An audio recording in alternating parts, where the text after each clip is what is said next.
image boobu nag moo nekk ci xelu waajooju ba bisub tey te kat day doon boroom xam-xam waaye fàttaliku dafa war a fàttaliku ni xadiisu sayiduna Omar radiallahu taala anhu aysu yaquul wa bayna nahnu juluusun inda rasulillahi sallallahu alayhi wa sallam is jaa rajulun sadiidu sawaadi saar wa sadiidu bayaadi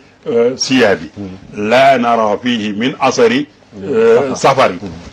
wala yaarifu ahadun minna kenn ci ñun xamu ko aw kama xaalum dama yow bi riwaaya maanaam yonent bi sallallahu alayhi wa sallam danoo toog waaj a ñëw waaj a ñëw ba jéggat nee na nu xool waa ji kawar bi ñuul kukk yéer yi weex tàll lu Omar bëgg a wax mooy fëndul parce que bu jógee woon fu sori dana fënd